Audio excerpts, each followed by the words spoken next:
Hello kind people of YouTube and welcome to my second video of the day. Yes, I am being busy today. I made a video earlier about Ripple's quarterly report for the third quarter of 2018 where I read the whole thing with you guys, talked about it a bit, and now we're on to just the normal news of the day and a quick look at the markets, just my regular daily videos. So welcome, let's jump into it, let's refresh CoinMarketCap quickly. Here we see yet again what we've seen for pretty much the entire last almost 2 weeks. Incredibly little movement, incredibly narrow trading ranges. If we look at the top 10 tokens here, the top 10 coins on CoinMarketCap, only one of them has moved more than 1% either way. That is Monero at number 10, and even that has only fallen by 1.09%. All these trading ranges are just incredibly narrow. Very little is happening either way with any of the major coins. We see the market cap at 208.8 billion. That is just about the same it has been for a couple days as well. And the 24-hour volume is dropping a bit, now under 9 billion. This is probably just reflective of less trading happening, as we also see just in the narrowing prices. If there's not as much price movement happening, that means people are generally also less interested in either buying or selling. So those are closely tied together. Bitcoin dominance 53.7% is also still exactly where we've seen it for just about a week now. The only notable thing to really see here is that Tether has finally, after almost 2 weeks, almost recovered parity with the US dollar. You'll remember about a week and a half, almost 2 weeks ago, Tether crashed down to 92 cents, when the entire point of Tether's existence is that it is always supposed to be very closely matched to being worth $1 US. It is generally never supposed to go out of like 0.5% up or down. But we saw it fall 8% and it has recovered slowly but surely since then, as you can see in the 7-day graph here. And now at 99.4 cents, we are almost back at parity with the US dollar. This is probably the biggest thing that has happened in crypto this month. We have seen a lot of people turn against Tether. After Tether had already been a controversial project for accusations of shady business dealings with Bitfinex, as well as nobody being able to verify if it is actually backed by US dollars like they claim it is. We see other stablecoins rising as a result, and a lot of exchanges are now accepting new stablecoins that they didn't accept before. We see a lot of people just moving away from Tether. But recovery here, and once it finally hits $1 again, I think what's going to happen is when it hits exactly $1, a lot of people are going to be selling off. A lot of people have been waiting for that point to sell off a bunch of Tether, people who lost faith in the project and who want to move into other stablecoins instead. And we have seen millions and millions of Tether being moved onto Kraken a couple days ago. That is probably in preparation for people to sell it off. So we might see the price crash again once it gets very close to $1, but we'll see about that. Once it has permanently reclaimed that spot, once it's permanently trading at about $1 again, we'll see if stances towards Tether change. But I think the image of Tether is probably permanently tainted now for a variety of reasons. Aside from that, very little movement here, like I just said. One coin that has moved more than most others is Dogecoin, or I prefer to call it Doggycoin just because it's fun like that. I don't think there has been a particular reason for this. Do correct me if I'm wrong about that. But the coin has been doing a lot of crazy movement in the last couple months in general, and has surprised a lot of people with what it had going on. After it had kind of fallen out of favor and after people had kind of began thinking of it solely as a joke coin, it seems there is now more happening with it again. But this is already it for the markets. Let's look at the actual news, shall we? Now, as always, all these articles I'm about to read will be linked in the description below, so make sure to check them out there, especially if you want to read one that I might not read out fully. In the description also you will find ways to support the channel if you enjoy my content, as well as my social media pages and all other nice stuff like that. Let's read this one. World's largest crypto exchange OKX to delist 50 plus trading pairs due to weak performance. Major Hong Kong-based cryptocurrency exchange OKX will delist over 50 trading pairs with weak performance, according to an announcement published on October 25th. As per the announcement, at 6 AM on October 31st, the exchange will halt the trading of a swath of pairs that they cite as having weak liquidity and trading volume. The exchange warned users that they should cancel their orders of the affected pairs from the platform. OKX also made a point of noting that it will delist only the indicated trading pairs, but not the tokens themselves. Andy Chang, I probably mispronounced it, I'm very sorry, head of operations at OKX, called the move housekeeping in a tweet today, saying about OKX and other top exchanges, "As leaders, we are responsible for promoting a robust ecosystem. We need to take action on those underperforming tokens now." In a tweet announcing the delisting yesterday, he also noted, "Getting listed is not final, maintaining a good performance is the key to success." Earlier this month, OKX announced the listing of 4 stablecoins at once: True US Dollar, USD Coin, Gemini Dollar and Paxos Standard Token. Founded in 2014, OKX is at press time the world's largest cryptocurrency exchange in terms of adjusted trading volume, seeing around $402.5 million in trades over the last 24 hours. So here we have 50 trading pairs disappearing from OKX overnight.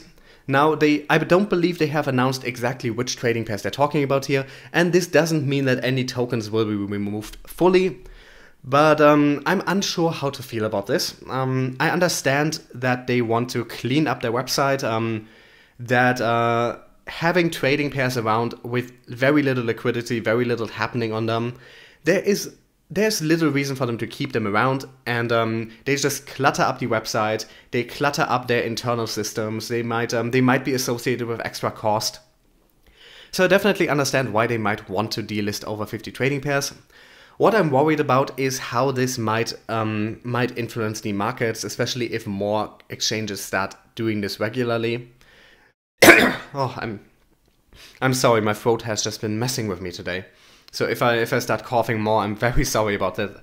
It's something about the air. We've had the temperatures crashing down and now just cold and the air is nasty and dry.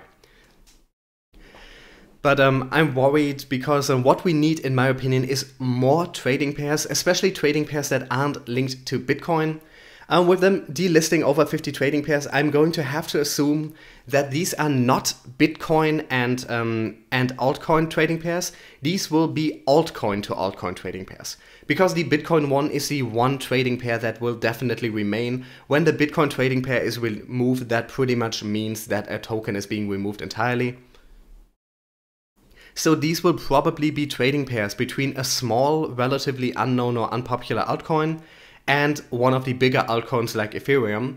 And I think we need more of that, not less. And I'm worried about what this might do to the markets long term, if this becomes a trend. I think we need to be supporting smaller trading pairs that are not linked to Bitcoin in particular. Because if we want the markets to unlink from Bitcoin, if we don't want Bitcoin to control everything else, every other coin's movements, we need to stop. We need to get away from the idea that Bitcoin always needs to be the base currency for all exchanges, for all trading pairs. This will probably mean a higher percentage of Bitcoin-based trading pairs and a lower percentage of altcoin-based trading pairs on the biggest exchange in the world. And I hope other exchanges don't follow suit too much. Anyway, let's continue on. New Ethereum-based token to be backed by Bitcoin. Now this is an interesting one. I don't quite get why it exists, but maybe some of you can enlighten me. Maybe I'm missing something obvious. Let's read this. US crypto wallet and blockchain security firm BitGo has announced the development of an Ethereum-based coin backed one-to-one with Bitcoin, according to an official blog post on Friday. The announcement reads that Wrapped Bitcoin will provide users with a wide variety of new decentralized use cases, including on decentralized exchanges, as collateral for stablecoins or lending, for payments, and flexible smart contracts within the Ethereum ecosystem.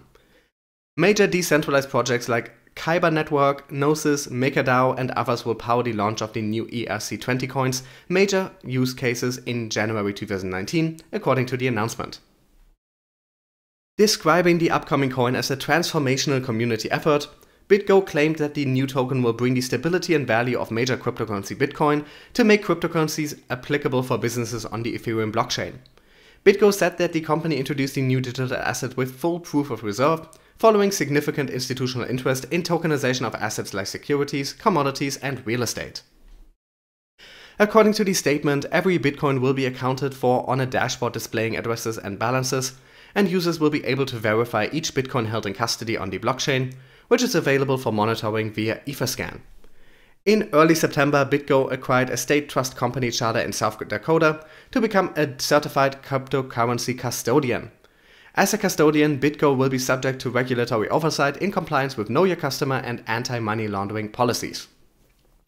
Now, this is probably the first action that they are implementing on the basis of now being a custodian. As far as I'm aware, they need to be a custodian to be able to provide this service. But okay, here's the thing.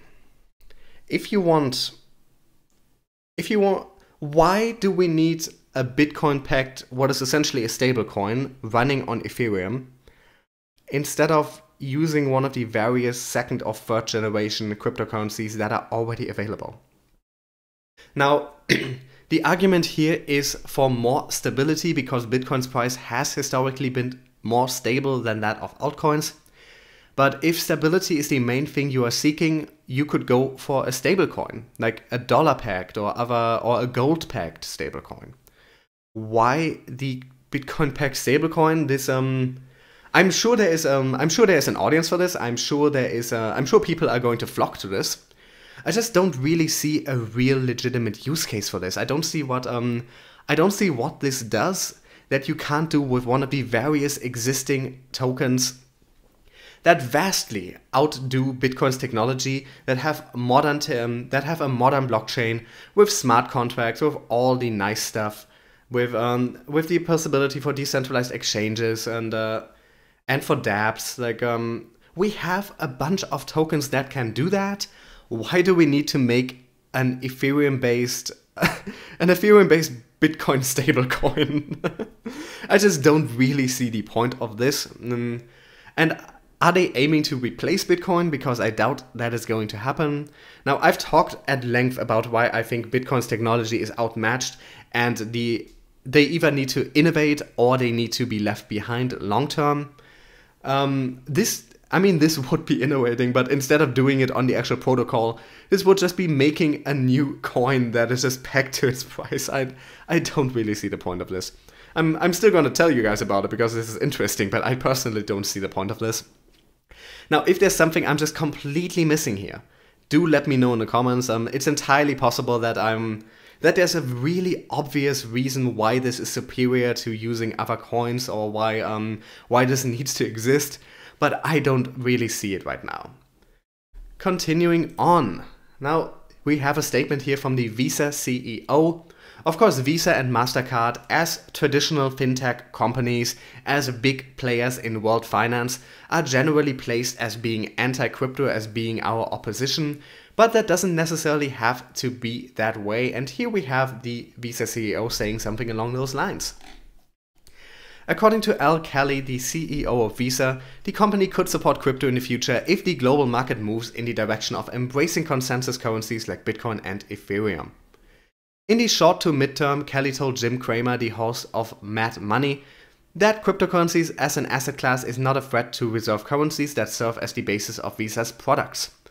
But he stated that as the adoption of cryptocurrencies improve in the years to come, Visa will facilitate the demand for the asset class. Now I'm gonna have to question this, because I think most cryptocurrencies are not a direct threat to reserve currencies. I think some are actually directly aiming at being just that though, and especially when we're talking about Stellar or Ripple, that is pretty much what they're aiming for. So I think he might just not want to admit that they have some competition there. But let's talk about crypto in general instead of those particular assets. But he stated that as the adoption of cryptocurrencies improve in the years to come, Visa will I just read that already, I'm so stupid. I think that there has to be some market that it becomes somewhat like a fiat currency in order for us to be comfortable. If it goes in that direction, we will move in that direction. We want to be in the middle of every payment flow in the world, regardless of how it happens or what the currency is behind it. So if we have to go there, we will go there. But right now it's more of a commodity than a payment vehicle. So essentially what he's saying here is if crypto becomes stable enough to be a viable currency, and if there is enough of an infrastructure and enough of mainstream use, they will support cryptocurrencies on their networks. Visa is the most influential credit card service company in the finance sector and is amongst the most profitable businesses in the market alongside MasterCard. In the long term, Kelly emphasized that Visa will eventually serve as a middleman to attract crypto users to send and receive digital assets with Visa on its platforms by providing fees to companies. However, by the time Visa would feel comfortable in integrating cryptocurrencies, which as the CEO described it as when the asset class is established, utilized by the mainstream, cryptocurrencies would not require middlemen to process payments. With non-custodial wallets and open source platforms, users of cryptocurrencies can efficiently and securely transfer digital assets without paying additional fees on top of the transaction fee provided to the miners of the ecosystem. Currently, due to the lack of merchant adoption, it is difficult for crypto users to compensate merchants to purchase simple products like coffee and food. A financial institution at the size of Visa could single-handedly increase the adoption of crypto amongst merchants in a large capacity. But the intent of Visa to target the cryptocurrency sector is to provide middleman services several years from now, when cryptocurrencies are already accepted by merchants and being utilized as an alternative currency to reserve currencies like the US dollar. We don't need to read this last bit about Fidelity. Now, yeah, I see a similar issue here. Visa could be very useful for mass adoption of cryptocurrencies if it helped merchants integrate cryptocurrencies now into their processes. If when you accept credit cards, you automatically also accepted crypto payments that are automatically converted into fiat currency, for instance. But with what they're aiming to do here, if they want to be the middleman, the whole point of cryptocurrencies is you don't need that middleman. When you're sending a payment on the Ethereum network or on the XRP network or on the EOS network or on any of the other networks, on Monero, on Stellar, you don't need a middleman. You don't need to pay those fees. You don't need someone to take care of your payment. You can send that directly and it will be sent decentralized, independently, automatically. The whole reason Visa exists is because that is currently with traditional finance not possible. Because it has to go through banks, it has to go through remittance firms, it has to go through a company. Essentially, what is happening right now when you're paying with Visa is you are telling Visa to take money out of your bank account and give it to someone else, and they charge a fee for that. What crypto does is you take your money and you give it directly to the person you want you want to have it. So we don't need middleman services. Now, I'm certain there is a place for middleman services in some capacity, maybe in areas where smart contracts are not quite at the level yet where we might need them. There might be a place for some form of a middleman, but definitely not in the way that Visa, MasterCard and other credit card companies function right now. My big takeaway here is that at least Visa doesn't have a negative stance towards crypto, but they don't seem to quite understand how crypto works, at least their CEO doesn't. Now, their CEO doesn't necessarily need to know all that stuff. I mean, they almost certainly have some people on staff, they almost certainly have a research group somewhere that is looking closely at crypto, that understands all these things in depth, and at some point when there are ideas to implement crypto in some way, they will present that to the CEO and to their board. And he doesn't need to understand all this stuff himself deeply. He has experts to understand it for him. But still, with this statement, it's on the one hand, it's good to see Visa not be negative towards cryptocurrencies here. On the other hand, they don't, or at least he doesn't seem to understand what the entire point is. With cryptocurrencies, we don't need Visa. That is the whole thing. And if Visa wants to get in on the crypto market, they can't wait until they are being replaced. They have to figure out a way to work with crypto, to be in a mutually beneficial way, symbiotic with crypto, early, if they want to benefit from it at all. And right now it doesn't look like they are willing or able to do that. So, well, at least they don't hate crypto. Let's continue on to a country that actually does hate crypto. Chinese arbitrator reaffirms that Bitcoin can be held privately transferred as property. Keep in mind for this, if you aren't aware of the situation in China, cryptocurrencies are pretty much illegal. Now, you are allowed to hold cryptocurrency, but you are not allowed to use them as a payment system, and trading is severely limited. And the Chinese government is, of course, very, very limiting in what it allows people to do or talk about. So they are placing some strong limits on even the discussion of cryptocurrencies, insofar that blockchain, the underlying technology, is very much being supported by the Chinese government. But when you're discussing it, even when you're publishing books about it, we had a recent example of that, they will censor your books about Bitcoin and make them about blockchain instead. Anyway, let us read this. An arbitration body in China has ruled that cryptocurrencies such as Bitcoin are legally protected as property in a case published October 25th. The Shenzhen, I probably mispronounced that, I'm very sorry, Court of International Arbitration ruled in favor of an unnamed plaintiff in an equity transfer dispute in which the defendant failed to return holdings of Bitcoin, Bitcoin Cash and Bitcoin Diamond as had been agreed upon in a contractual agreement. According to the case outline, the contract had authorized the defendant to trade and manage the plaintiff's portfolio of, we don't need to read out how much he had, for a stipulated time. When the defendant failed to return the holdings as per the agreed schedule, the plaintiff brought the case before the arbitrator, seeking the return of his assets with interest. The defense had attempted to argue that the contractual equity transfer agreement was invalid, pointing to the fact that cryptocurrencies are not recognized as legal tender in China, and that their circulation is subject to severe restrictions in the country.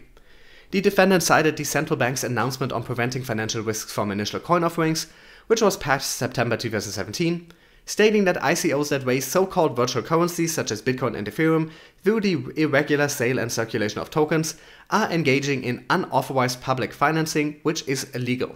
The central bank had also determined that crypto cannot and should not be circulated nor used in the market as currency. The defendant claimed that the core payment and arrangement of the transfer price clause of the contract was thus in violation of the mandatory provisions of Chinese law, which prohibits the sale and circulation of crypto tokens, as well as the trading platforms used as a venue for their transfer and exchange. The arbitrator, however, found that the contractual obligation under dispute did not fall under the relevant provisions as outlined in the September 2017 prohibition, stating that there is no law or regulation that explicitly prohibits parties from holding Bitcoin or private transactions in Bitcoin, only warnings to the public about the investment risks. The contract in this case stipulates the obligation to return the Bitcoin between two natural persons and does not belong to the ban. The arbitrator thus concluded that the contract was legally binding, adding that Bitcoin has the nature of a property which can be owned and controlled by parties and is able to provide economic values and benefits. Now, this is pretty much as far as we need to read here. The point being here that this gives some certainty to crypto asset holders in China about their legal state, about the legal status of their holdings. They are still heavily restricted in what they're allowed to do with crypto, but at least this is now certainty that A, the crypto that you hold is legally yours, and B, that if anyone should unlawfully act with them, if anyone should defraud you, if anyone should steal from you, you can go after them with the full power of the law, as if they had stolen your computer. So Bitcoin and other cryptocurrencies in China now officially regulated as property, not as a financial product, not as a currency, but at least you're allowed to own them. And one last article for today, and this video is already getting rather longish.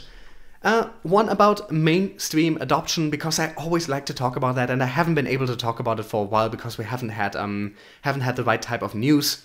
I always like to talk about stories where we just see how many people are interested in crypto, how many are holding crypto, how many are getting into it year over year, and here we have one out of Canada.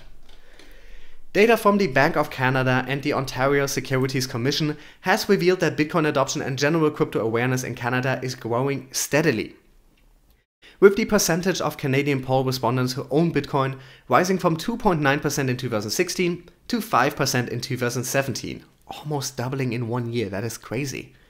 According to a recently released report by the Bank of Canada titled Bitcoin Awareness and Usage in Canada, an update, Canadians between the age of 45 and 54 were the group that reported the largest growth in Bitcoin ownership over the period, multiplying nearly 4 times from 0.9% in 2016 to 3.5% in 2017. Similarly, an OSC report shows that about 1 in 10 Ontarians either currently hold or used to hold crypto assets. This age bracket here is particularly interesting because this is something we're seeing a lot. The people who jumped onto crypto really early tended to be people in their 20s and 30s. And now that crypto is getting more mainstream attention, more traditional finance attention, some people more around middle age are getting progressively into crypto, and that is why we're seeing the really large bump here.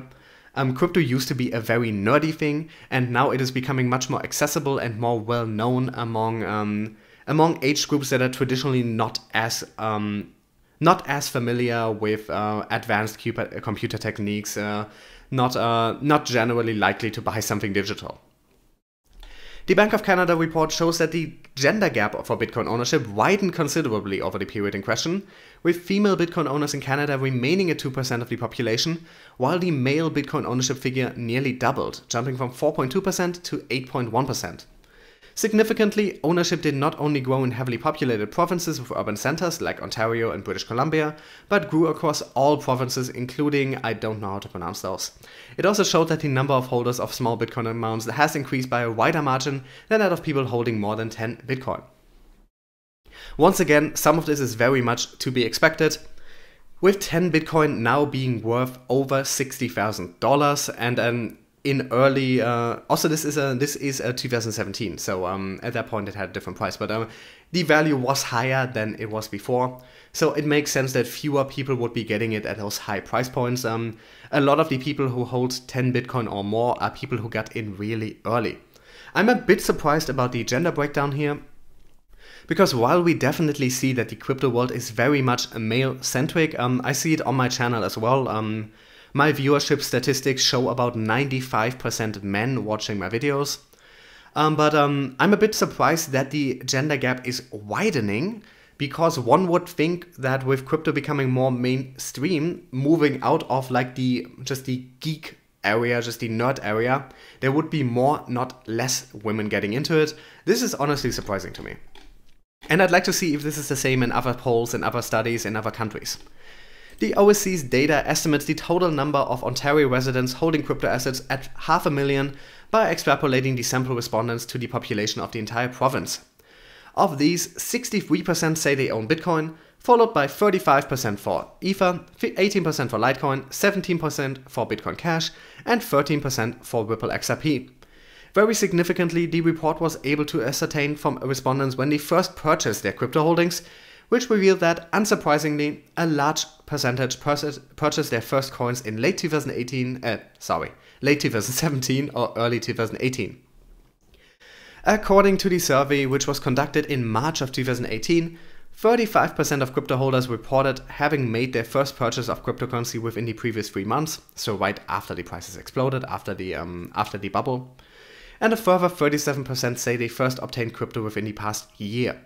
Just 27% indicated having purchased their crypto more than a year ago, which means that 72% of crypto owners in Ontario have bought in over the past 1 year. This tells a significant story about the growth of crypto adoption in Canada's most populated province. As cryptocurrencies continue to grow in popularity and spread across Canada, regulators are also keeping an eye on the new opportunities and threats presented in the country, which was recently described as more blockchain-friendly than the US. CCN reported in May that Canadians and American regulators are collaborating on a joint cross-border operation targeting ICO and cryptocurrency scams called Operation Crypto Sweep. So here we have it, interest in and holding of crypto growing significantly in Canada. Now I'm a bit confused as to how this study was, how this poll was conducted in May and we're only finding out about it now. This is a Bank of Canada study, so I'm assuming this was not peer-reviewed, this wasn't published in a journal, I'm assuming they published this directly. So I don't quite understand why it took them 5 months. This seems like pretty simple statistical data that would be written out in a report relatively quickly. But there's probably a very simple reason for that, that I'm just not thinking of right now. They probably just have like a once yearly event or publication where they publish stuff like this. But in general here we see very interesting and very reassuring things about the crypto markets, with the markets pretty much doubling year over year, with in some areas of the population with it going up almost 4 times from one year to the next. And this was just when the crash had happened. Since then, I'm sure a lot more has happened. This is incredibly interesting and incredibly good news for us as crypto investors. If you are in it for the long term, if you believe in the potential of blockchain-based cryptocurrencies, in what they might be able to achieve and how they might be able to change the world of finance, of the world of economics, and the world in general in the long term, this is exactly what you want to hear. And with those happy news, I'm going to end today's video. As always, thank you so much for watching. If you like these videos that I try to get out every single day, make sure to subscribe to my channel. If you really enjoy my stuff, I would incredibly appreciate a small donation, either one-off or monthly. There are some ways to do that in the description. One is through a Patreon subscription where you give $1 or $3 a month and you get some perks for that, so the link for that is in the description. I also have some crypto donation addresses as well as some other ways to support the channel in the description. All the links to these articles are also in the description, as well as my social media links. There are official Facebook and Twitter pages for this, YouTube, and an email address where you can send questions that I might respond to in a future question and answer video. Thank you so much for watching, and I'll talk to you guys tomorrow.